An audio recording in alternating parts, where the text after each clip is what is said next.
বাজেটে কর কাঠামোয় রাখা হয়েছে শতাধিক পরিবর্তন। জনগণকে স্বস্তি দিতে ৬০টি নিত্যপণ্যে উৎসে কর কমানো সহ আছে নানা উদ্যোগ। বাড়ল করমুক্ত আয়ের সীমা।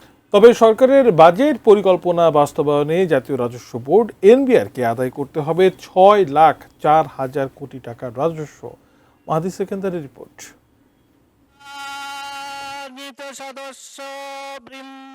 বড় আকারের বাজেট বাস্তবায়নে দরকার বড় আকারের আয়ের পরিকল্পনা। ২০২৬-২৭ অর্থ বছরের প্রস্তাবিত বাজেটে কর জিডিপির অনুপাত ১০:২ উন্নীত করতে বিদায়ী অর্থ বছরের বাজেটের তুলনায় ১,০৫,০০০ কোটি টাকার বেশি রাজস্ব আয়ের লক্ষ্য নির্ধারণ করা হয়েছে। ন্যায্যতাকে মূল বিবেচনায় নিয়ে পরিকল্পনা করেছি। বাজেটে ২৫,০০০ টাকা বাড়িয়ে করমুক্ত আয়সীমা করার প্রস্তাব করা হয়েছে ৪.৫ লাখ টাকা, যা ২০২৭-২৮ অর্থ বছরেও একই থাকবে। এরপর ২০২৮-২৯ ও ২০২৯-৩০ অর্থ বছরে তা বাড়িয়ে ৪ লাখ টাকা, ২০৩০-৩১ অর্থ বছরে তা আরও বাড়িয়ে ৪,৫০,০০০ টাকায় উন্নীত করার লক্ষ্য নির্ধারণের প্রস্তাব করা হয়েছে। উৎপাদনশীল খাতের সম্প্রসারণের মাধ্যমে অর্থনীতিকে আরও গতিশীল শক্তিশালী করা হবে। খুচরা বিক্রেতাদের কাছে পণ্য সরবরাহে ০.২% অগ্রিম কর আরোপের প্রস্তাব করা হয়েছে। ব্যাংক অ্যাকাউন্টের টিআইএন ও ব্যাংকে ব্যবসায়িক অ্যাকাউন্ট খোলার ক্ষেত্রে বিআইএন বাধ্যতামূলক করা হয়েছে। করজাল বাড়াতে ১৫০ সিসির ওপরে মোটরসাইকেল নিবন্ধনে টিআইএন বাধ্যতামূলক করা হয়েছে। নতুন বাজেট অর্থনীতিতে ইতিবাচক পরিবর্তনের সূচনা করবে।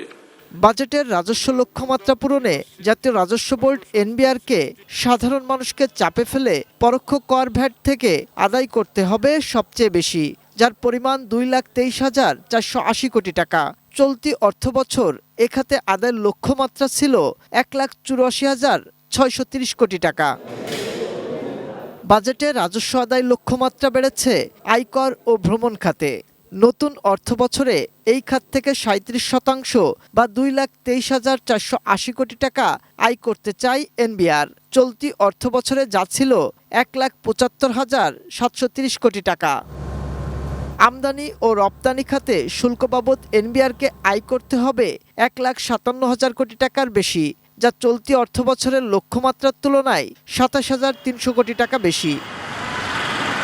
বাজেটে জনগণকে স্বস্তি দিতে রাখা হয়েছে ব্যাপক কর ছাড়, আর রাজস্বের লক্ষ্যমাত্রা নির্ধারণ করা হয়েছে বড়।